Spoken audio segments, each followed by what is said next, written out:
Busy, hyper-connected world, it feels like we're constantly juggling, right? We've got work demands, family needs, our own personal time. It's just this never-ending balancing act. And honestly, it can leave us feeling totally drained and unfocused. But what if the solution wasn't some new app or a trendy life hack? What if the answer has been around for over 2,000 years? If you're nodding your head to this question, trust me, you are not alone. Actually, the author of the book we're looking at today dedicated it specifically to people who are struggling with this exact problem.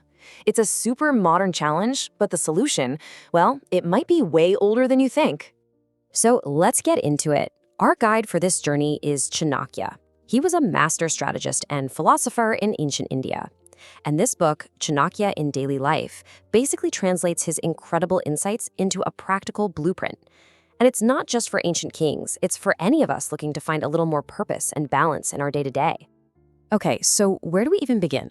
Right at the start of the day. According to Chanakya, the way you kick off your morning sets the entire tone for everything that comes after. It's not just about, dragging yourself out of bed, it's about waking up with some real intention. I mean, think about it. What's the very first thing you do when you wake up? If you're like me, sometimes you hit snooze, then you immediately start stressing about your to-do list. Well, Chanakya says if you do that, you're already starting the day on the wrong foot. That very first thought, that first sound, that first action, that's the foundation you're building your whole day on. So here's the simple 3-step routine. First, wake up to something pleasant, maybe some music, just to set a positive vibe. Step 2 is to ponder politics. Now for us, that doesn't mean actual politics. It means thinking strategically about all the different hats we wear in life, parent, employee, friend, and our big picture goals. And finally, step 3, ponder work. This is where you get tactical and figure out your actual prioritized tasks for the day. It's a really clean flow: mood, then strategy, then execution. All right, so you've started your day with purpose. Awesome. But how do you keep that focus going? This next idea from Chanakya feels surprisingly modern. 90. What's so special about the number 90? Well, as it turns out, Chanakya was onto a massive productivity secret, literally centuries before modern science even had a clue. So this is where ancient wisdom and modern science totally high-five. Chanakya suggested breaking up your day into 16 blocks of 90 minutes. And get this, he was onto something huge. Today, science calls this our ultradian rhythm. It's our brain's natural focus cycle. And guess how long it lasts? About 90 minutes. It's the same reason most movies clock in around an hour and a half.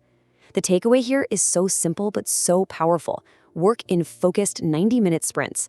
And then, this is the important part, take a real break. Recharge. Seriously, try it with your next big task. Set a timer for 90 minutes, put your phone away, and just see what you can get done.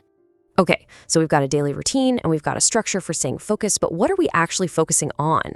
For me, this next piece of wisdom was especially powerful because it goes so much deeper, from the how of your day to the why of your entire life.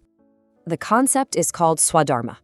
Breaking it down in Sanskrit, swa means self, and dharma means something like your natural way. So your swadharma is your unique calling. It's that thing you do that just feels completely natural, almost effortless. It's not about what society or your parents told you to be. It's about who you are deep down. And the reward for finding and living this swadharma? It's huge. Chanakya says it leads not just to success, but to endless bliss. This is about so much more than just finding a job you don't hate. It's about aligning your whole life's work with your most authentic self. And that, he says, is where you find deep, lasting happiness. And hey, this isn't just some ancient, abstract philosophy. The book points to modern examples, like Steve Jobs. You could say his swadharma was this relentless, almost obsessive passion for combining technology and beautiful design. By following that natural calling, he didn't just find success, he built an empire that literally changed the world. It's a pretty powerful reminder that your unique passion is your greatest strength. So, we've covered the morning, the day, and even our life's purpose. Now, let's zoom out one last time to look at Chanakya's grand plan for an entire lifetime. It's like a roadmap designed from start to finish to lead to a life without regrets. So, Chanakya's plan for a full life has 4 stages. First, you're the student, and your whole purpose is just to learn. Then, you become the householder, focused on building your career and your family. After that comes the retirement stage, where you start to detach a bit and guide the next generation.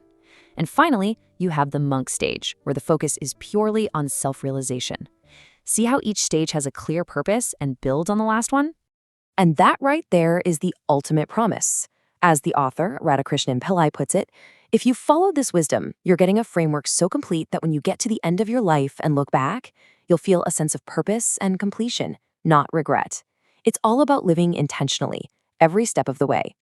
So from mastering your morning to mapping your entire lifetime, this ancient wisdom really does offer a powerful blueprint for finding balance in our modern lives.